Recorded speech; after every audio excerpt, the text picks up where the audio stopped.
at isipan ko. Ikaw ang tawag ng pag-ibig ko. Ikaw ang siyang lahat sa buhay ko.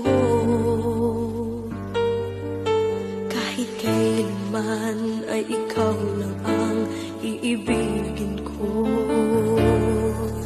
Bakit kailangan pang magkalayo?